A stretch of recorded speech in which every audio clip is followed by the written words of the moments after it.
السلام علیکم ورحمۃ اللہ وبرکاتہ۔ محترم سامعین کرام، والدین کی سب سے پہلی اور بڑی ذمہ داری بچوں کی صحیح تعلیم و تربیت ہے۔ بچپن اور لڑکپن کا زمانہ بے شعوری و بے خیالی کا دور ہوتا ہے۔ اس وقت بچے بڑوں کے رحم و کرم کے محتاج ہوتے ہیں۔ بچے انہی کو اپنا محسن سمجھتے ہیں جو انہی اپنے قریب رکھتے ہیں، ان سے پیار کرتے ہیں۔ بہترین تربیت جو قربت و انسیت سے ممکن ہے، وہ ڈانٹ ڈپٹ اور مار دھاڑ سے ہرگز ویسی ممکن ہی نہیں۔ سیرت النبی میں بچوں کے ساتھ آپ صلی اللہ علیہ وسلم کے حسن سلوک کا جائزہ لیں تو آپ بہترین مربی اور بچوں پر رحم کرنے والے نظر آئیں گے۔ آپ صلی اللہ علیہ وسلم نے بچوں کے ساتھ نرمی، محبت، عاطفت، ملاطفت کا درس نہ صرف اپنی تعلیمات ہی کے ذریعے دیا بلکہ اپنے عمل سے بھی اس کا ثبوت پیش فرمایا۔ آپ صلی اللہ علیہ وسلم نے بچوں کے بچپنے کا ہر لحاظ سے خیال رکھا۔ اپنی تمام تر رفعت شان کے باوجود ان کے ساتھ کھیلے بھی اور کبھی ان پر سختی نہیں فرمائی۔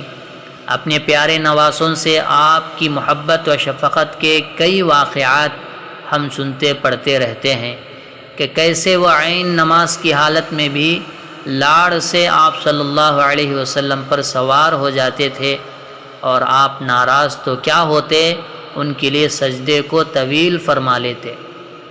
ایک بار آپ صلی اللہ علیہ وسلم حضرت حسن کو چوم رہے تھے۔ ایک دیہاتی نے اعتراض کرتے ہوئے گویا حیرت کا اظہار کیا۔ آپ صلی اللہ علیہ وسلم نے فرمایا، اگر اللہ نے تیرے دل سے رحمت کو نکال دیا تو میں کیا کر سکتا ہوں؟ مسلمان تو مسلمان، حضور نے تو کفار کے بچوں کے ساتھ بھی نرمی کی تلقین فرمائی۔ ایک یہودی کا لڑکا آپ علیہ السلام کی خدمت میں آیا کرتا تھا۔ وہ ایک دفعہ بیمار ہو گیا۔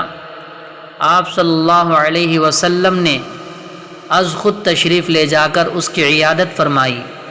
اس بچے کے سرہانے بیٹھے، پھر اس بچے سے فرمایا، اسلام قبول کرو۔ اس بچے نے اپنے والد پر نظر ڈالی۔ والد نے بھی کہا، ابو القاسم صلی اللہ علیہ وسلم کی اطاعت کرو۔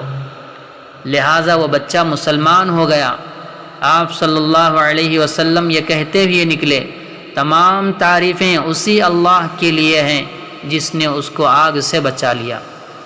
آج اس اسوہ حسنہ کی روشنی میں ہم اپنے سلوک کا جائزہ لیں تو معلوم ہوگا کہ ہمارا سلوک کیسا ہے۔ باپ کی درست مزاجی کی وجہ سے بچہ پڑوسی انکل کے زیادہ قریب باپ سے دور ہوتا ہے۔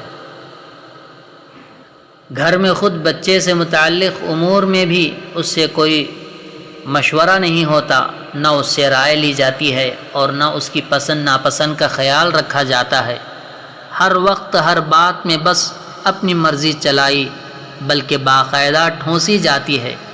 آہستہ آہستہ والدین اور بچوں کے درمیان ایک ایسی اجنبیت کی دیوار کھڑی ہونے لگتی ہے کہ پھر بچہ کسی جذباتی کشمکش کا شکار ہو جائے، اس کے ساتھ کچھ غلط ہونے لگے تو وہ چاہتے ہوئے بھی اپنی بات والدین سے شیئر نہیں کر پاتا۔ اپنے احساسات کو جھنجھوڑیے، اپنی غفلت کو دور کیجیے، مستقبل کے ان ہونہار نونہالوں کو اپنے سے قریب کیجیے، ان سے مشورے کیجیے، انہی اہمیت کا احساس دلائیے گا۔ ان کے ساتھ تبادلہ خیال کیا کیجیے اور ان کے دل جیت لیجیے قبل اس کے کہ آپ انہیں ہمیشہ کے لیے کھو دیں۔